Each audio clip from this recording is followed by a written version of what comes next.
Get a Job in Tech, episode 246. So I'm reading this article, and it says something about workers saying no to promotions, basically. And it goes down, and people put their input in there and whatnot. And it says, like, well, basically because you have a lot of individuals retiring, and they're leaving the C-suite jobs, and people just don't want to fill it out. They just want to go and fill those jobs, basically. They want to just, as they say, fly under the radar, right? So they're declining promotions. They don't want the corner office. They want because they don't have a work-life balance. If you're not a manager, then if you're a manager, you don't have work-life balance a lot of times because there's a high level of stress. There's a lot of office politics. You're leading individuals, leading other humans, basically. Whereas if you just a worker bee, you have work-life balance. You can just work from home. It's easier in some regard for that. And so the article talks about what does it mean for corporate America. What's the approach new? And who really knows what it's going to look like in a couple years from now. But I will say this. If you're in the IT industry and you don't think your leader is a good leader, then the only thing to do is either suck it up and push on, and whatever analogy you want to use for just sticking it out until you get a job, essentially. Or you can find another job, or you can put your name in the name out there for the company to be a manager, basically. The best kind of manager, the best kind of leader, if you will, in my opinion, is one who works for the individuals. They work for you, essentially.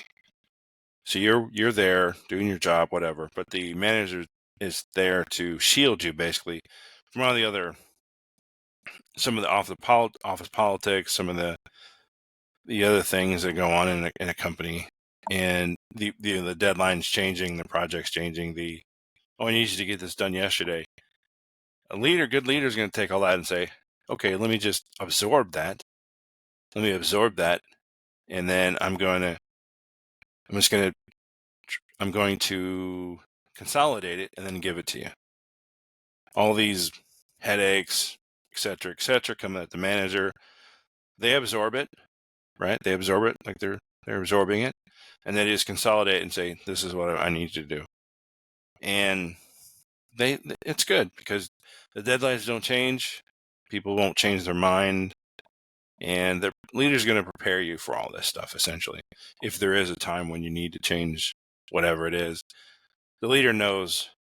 He knows you or she knows you, and they know how to basically get the best work out of you, essentially. The other thing is, a good leader is going to not, they're going to they get it, right? They get it. You're working for, he or she works for you, but they get it. You work for the company. You're making the company better. And a good leader will see that and say, oh, okay, I'm going to give this person an extra day off or something like that. Usually, a good leader can do that, especially if you're working nights or there is an issue going on. Maybe you're a network admin and the BGP, somebody accidentally changed something in the BGP, and now your network's offline for whatever reason.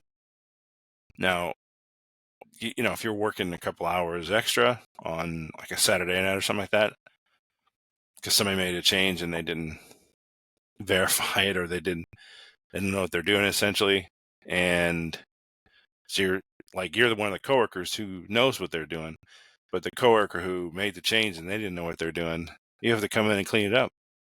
And so let's say this happens on a Saturday night, and then you come on Monday, your leader's like, okay, yeah, just don't worry about coming on a Monday.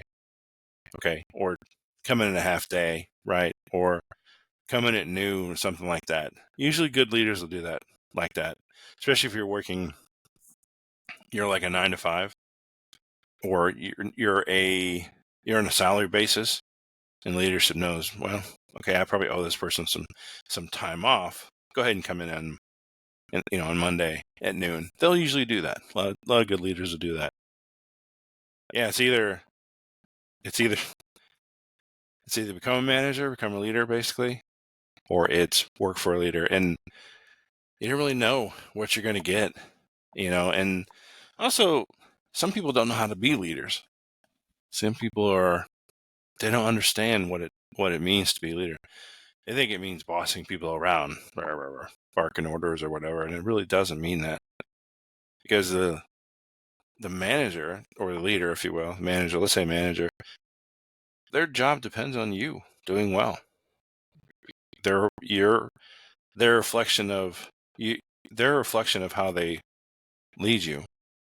So if they're looking bad, that means they're a bad leader. And good luck getting another job if you're a manager out there and you're a bad manager. Don't be the bad manager. Yeah, that's a good article, actually. I like reading articles like this. Good perspective, if you will, because I always just assumed everyone would want to be in a leadership role, and so you could have power, but it seems like that's not what people do anymore. They want to just have a nice life, a nice chill work-life balance, which makes total sense, actually, because you probably see it. Hey, there's a lot of stress out there being a manager. Let me just stay on the radar. Let me just relax and just do my work and come in every day, do work, go home. I don't have all the stress, so I get it. It's a good article. Thanks a lot. We'll see you in the next one.